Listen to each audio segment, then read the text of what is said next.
Fake HOA banned family BBQ. Judge found it a cultural discrimination case. Part 1. It was a warm Sunday afternoon in late May. The kind of day made for laughter, music, and the smell of charcoal smoke drifting through the air. The Perez family had been hosting their annual Memorial Day weekend barbecue since they moved to Willow Glen 6 years ago. For them, it wasn't just a gathering, it was tradition, a time to honor their late grandfather, a Vietnam War veteran, and celebrate their Afro-Latino roots through food, music, and family stories passed down. But this year, something changed. 3 days before the event, a letter arrived, unsigned but stamped with the header, Willow Glen Property Committee. It read, "As per neighborhood guidelines, communal events involving open flames, excessive noise, or outdoor gatherings of over 10 people are prohibited. Your planned barbecue is not permitted." The letter was vague, but the message was clear. Cancel the BBQ or face consequences. Miguel Perez was stunned. There was no real HA in Willow Glen, and certainly no rule against backyard cookouts. Still, he reached out to his neighbors. To his surprise, many had received similar warnings over the past few months, mostly families of color, some about decorations, others about music, all unsigned, all intimidating. Miguel decided to move forward with the barbecue. "We've never caused problems," he told his wife Rosa. "This is about something else." And it was. The day of the event arrived, and the Perez backyard buzzed with joy, kids running through, sprinklers, salsa music playing softly, ribs sizzling on the grill. Neighbors, black, white, Asian, Latino, mingled, danced, and shared food.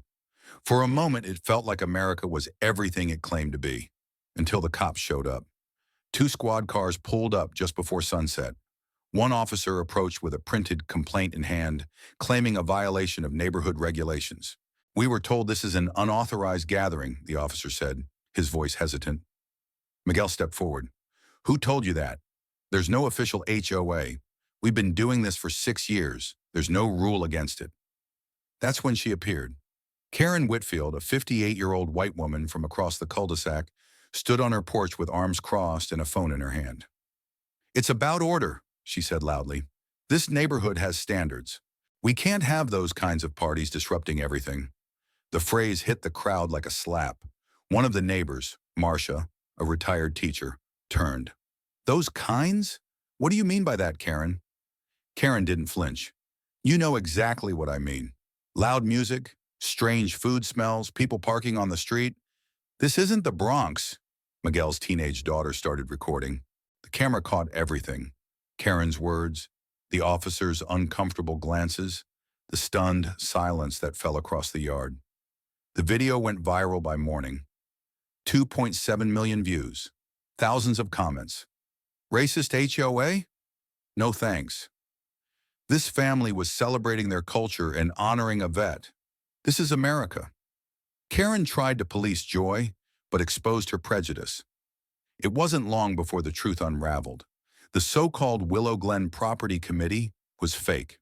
Karen had been printing her own letters, using HOA-style templates to target non-white families. She had no legal authority, only control through intimidation. Civil rights attorneys got involved. The Perez family, with support from neighbors, filed a discrimination complaint. The case went before a local judge within weeks. In court, Karen stood, her shoulders stiff, trying to justify her actions. "They were being disruptive," she said. "There were people I didn't recognize. Children running everywhere. It didn't feel safe." The judge, an older black man named Judge Harold Evans, removed his glasses slowly. "Ms. Whitfield, are you aware of why the Perez family holds this event each year?" She shrugged. "Some kind of holiday cookout?" He leaned forward. "They honor a war veteran who fought for this country. They share their culture with the community. And yet, you tried to shut them down based on a fabricated rulebook you created. That's not keeping order, Miss Whitfield. That's cultural discrimination." Karen's face turned pale. "I'm ordering a full investigation into any and all correspondence you've sent posing as a homeowners association," the judge continued. "Additionally, I'm referring this matter to the district attorney's office." The courtroom buzzed with quiet gasps. Karen sat down, finally silent. The Perez family didn't ask for punishment. They asked for change. They asked that community events be protected, that cultural expression not be stifled under the guise of rules, and that kindness win over control. The judge agreed. 3 months later, Willow Glen hosted a new tradition, Community Culture Day. It was inspired by the Perez family, now celebrated as symbols of unity. Food trucks lined the street. Music filled the air. Karen watched from her porch, not smug, but humbled. She'd attended therapy, issued a public apology, and, more importantly, volunteered to help clean up after the event. When Miguel passed by, their eyes met. She approached quietly. "Mr. Perez," she said, "I was wrong. I let fear and judgment guide me. I saw difference as danger. I'm sorry." Miguel nodded but said nothing at first. Then gently, "You can join us next time. Bring a dish." Karen blinked. "You'd let me come?" He smiled. "We don't ban people. That's not how community works." Part 2, after the judge's ruling, the story didn't just die out. National news outlets picked it up. Morning shows ran segments with titles like Barbecue, Bias, and Backlash, and the fake HOA scandal that united a town. But for Karen Whitfield, the fame was anything but flattering. Her job as a part-time real estate assistant? Gone. The agency didn't want to be associated with someone under cultural discrimination charges. Her church, once a place where she sat front row with a sense of superiority, became a place of quiet shame. No one said anything to her face, but the shift was palpable. She stayed inside for weeks, curtains drawn, lights off by sunset. Even her adult children stopped calling as frequently. Her daughter Claire left her a message she still hadn't deleted. "Mom, what you did wasn't just embarrassing. It was cruel. You judged people because they looked different, and now you're paying for it. I don't know how to talk to you until you start owning it." Karen replayed that voicemail almost every night. Then one Sunday morning, she saw something she hadn't expected. A flyer taped to her door. Community Culture Day. All neighbors welcome. Food, music, kids' games, storytelling, and community cleanup. Featuring the Perez family BBQ. Saturday, 2 p.m., Willow Glen Park. At the bottom, in handwriting that looked familiar, were the words, "If you're ready to grow, come hungry. Jasia, Rosa Perez." Karen held the paper in her hands for a long time. That Saturday, she stood at the edge of the park, unsure. Her usual neat bun was now loosely pinned, her cardigan a bit faded. She looked out over the gathering, kids chasing bubbles, neighbors laughing, a live band playing cumbia under a tent. The smells of jerk chicken, paella, and sweet cornbread wafted through the air. She almost turned around, until Rosa saw her. "Karen?" Rosa's voice was steady, not cold, not warm, just open. Karen took a breath. "I don't deserve to be here." Rosa looked at her closely, then nodded. "Maybe not, but change doesn't start with permission. It starts with showing up." Karen's lips trembled. "I was wrong. I let fear speak for me. I assumed the worst in people I didn't even know. I let my idea of right blind me to what was good." Rosa gestured toward a folding table covered in plates. "Then you can start by helping serve." It was small, but it was everything. Over the next few months, Karen changed, not just in public, but in private. She joined a local anti-bias discussion group. She listened. She didn't speak much at first, afraid of saying the wrong thing. But slowly she started sharing about her childhood, her mother's warnings about strangers, her fear of losing control in a changing neighborhood. She sat next to Miguel Perez one evening during a town forum. After the event, he turned to her and said, "You're not the same woman who called the cops on my family." Karen looked down. That woman was scared of color, not skin color, life color, joy, noise, freedom. I thought order meant quiet, but now I see that joy doesn't need to be silenced. It needs to be shared. A year later, Karen stood behind the grill. Yes, the grill, at the second annual Willow Glen Community Culture Day. She was in charge of serving sweet plantains, a dish she'd learned to make after taking a cooking class run by Rosa herself. And right before the music kicked in, Judge Evans arrived as a guest of honor. He raised his microphone and smiled. "Today, we celebrate not just culture, but courage. Courage to stand up against injustice, and courage to grow." Then he looked directly at Karen. And growth can be the most powerful kind of justice. Karen never became a hero. That wasn't her role. But she did become something else. An example. That change is possible. That shame, when faced with humility, can become a seed for understanding. And every time someone at the park asked for her sweet plantain recipe, she'd grin and say, "I learned it from the woman who taught me more than cooking. She taught me grace." Part 3. 6 months had passed since Karen Whitfield first walked back into the community she tried to divide. It hadn't been easy. For every kind smile, there was still a cold glance. For every neighbor who invited her to a discussion, there were others who crossed the street to avoid her. And Karen didn't blame them. She understood now that trust, once broken by prejudice, didn't come back with one apology. It came back with consistency, with effort, with time. She poured herself into service, quietly, no fanfare. She helped organize park cleanups, volunteered for the local youth book club, and even assisted the Perez family with food deliveries to veterans during Thanksgiving. But it wasn't until she met Elijah that things truly began to shift. Elijah was 9, full of energy and questions. He was Miguel and Rosa's nephew, visiting from Baltimore after his mother had been deployed overseas. Elijah loved soccer, superheroes, and calling people out when they were being fake. One day during a park gathering, Elijah tugged on Karen's sleeve. "Why did people used to call you the BBQ snitch lady?" he asked with the brutal honesty only a child could carry. Karen froze. The air around her went still. Miguel, overhearing, moved to step in, but Karen raised her hand gently. "That's a fair question," she said. Then she turned to Elijah, kneeling to meet him eye to eye. "Because I did something very wrong. I tried to stop your family from having a barbecue because I didn't understand it. I thought I was doing the right thing, but I wasn't. I let fear and pride get in the way." Elijah frowned. "Did you say sorry?" Karen nodded. "Yes, but more importantly, I've been trying to show I'm sorry. By helping, by listening, by not being afraid to be wrong again." The boy squinted at her. "Do you know how to play goalie?" Karen blinked. "What?" "Soccer. We need a goalie.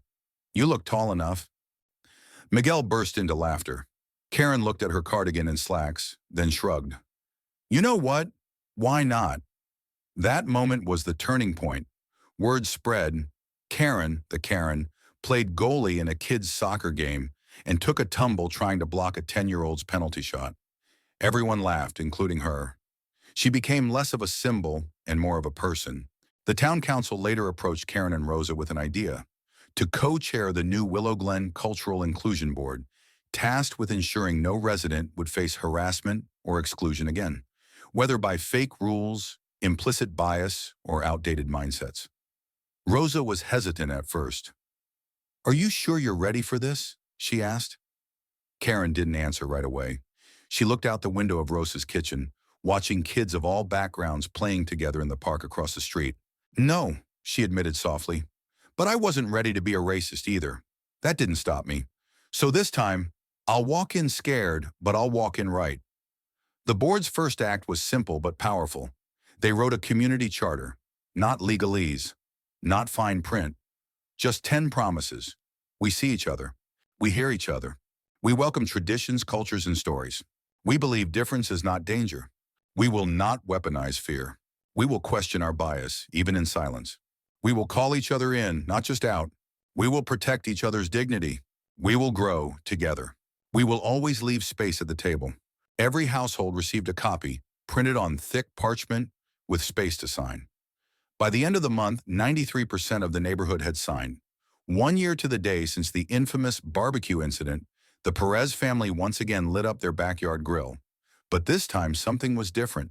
There were more people, more tables, more flags. Kids wore shirts that said, "My neighbor's BBQ is my heritage too." And this time, Karen was the one bringing the homemade lemonade. She stood in the center of the yard looking around in quiet awe. Rosa approached and handed her a plate. "Plantains, huh?" Karen smirked. "You sure I didn't burn them last time?" "You did," Rosa said, grinning. "But this time I doubled the sugar to make up for it." They laughed, together. As the sun dipped below the rooftops, Judge Evans arrived once more. He didn't come to speak. He came to listen. to laughter, to music, to the sound of unity that wasn't forced but earned. Miguel raised a toast. To healing, he said, to the power of second chances, to seeing the soul beyond the stereotype.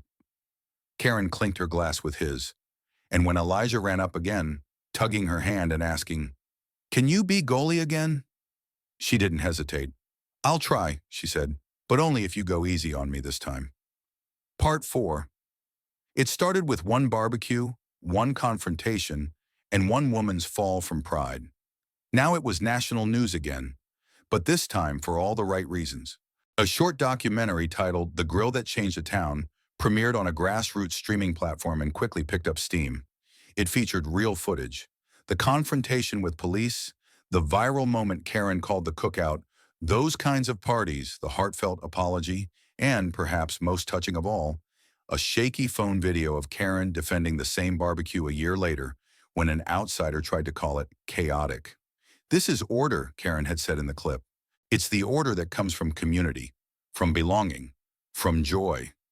It aired during Black History Month, then again during Hispanic Heritage Month, then again when a national symposium on restorative justice and community healing invited Karen and Rosa to speak. The audience that day was packed: judges, teachers, police officers, nonprofit leaders, and citizens from across the country. Karen stood on the stage, her hands lightly shaking. She wore no pearls, no stiff blazer, just a soft blue blouse and a bracelet Elijah had made for her out of yarn and beads. "I was raised to believe in order," she began, "but no one ever taught me how to question what that really meant. I saw culture as chaos. I saw unfamiliarity as threat. And I hurt good people because I was too proud to admit I was wrong." She paused. "But I was given something rare, a second chance, and not because I deserved it, but because someone brave enough to forgive thought our town could do better. And they were right." She turned to Rosa, who was seated beside her on stage. "This woman taught me something more powerful than any law or HOA guideline. She taught me that love can look like music or food or storytelling, but it's all love, and it's all valid." Applause followed, not forced but genuine. Some audience members wiped tears. Others stood. The conference moderator stepped in. "Ms. Perez, would you like to share anything?" Rosa smiled, calm and grounded. "Forgiveness is a lot like cooking. It takes time, the right heat, and sometimes you have to stir while it simmers. But when it's ready, you'll feed more than just the stomach. You'll feed the soul." The impact was immediate. Other neighborhoods began to re-examine their HOA rules. Civil rights groups cited the Willow Glen case as a model for restorative justice over punitive cancel culture. Schools in the district introduced a new curriculum titled Civic Belonging Beyond Tolerance. Miguel was invited to speak at local government panels. Elijah won a student essay contest for his piece, Why Everyone Deserves a Place at the Table. And Karen, she joined a coalition that helped disband fraudulent HOAs in 3 states. One Sunday afternoon, exactly 2 years after the infamous letter had first arrived in the Perez mailbox, the backyard was once again alive with joy. But this time, it wasn't a barbecue. It was a block wedding. 2 of the young neighbors, Jason, a Korean-American EMT, and Erica, a Puerto Rican teacher, had met at the first Community Culture Day. Now they were getting married right in the same park where it all began. The chairs were mismatched. The flowers were hand-picked. Rosa officiated the ceremony. Karen baked the cake, spiced carrot with guava frosting. And as they all danced under string lights, Karen stood beside Rosa, watching the new generation laugh, dance, and grow. "I used to think fences kept people safe," Karen said quietly. Rosa raised an eyebrow. "And now?" Karen smiled, eyes glossy. "Now I know the only thing worth building is bridges." In a world where headlines too often spotlight the worst in people, Willow Glen became a quiet but powerful reminder that redemption is real, that prejudice can be unlearned, and that joy, shared, messy, multicultural joy, is the greatest protest against hate. Because sometimes the biggest change begins with just one plate of barbecue. The end.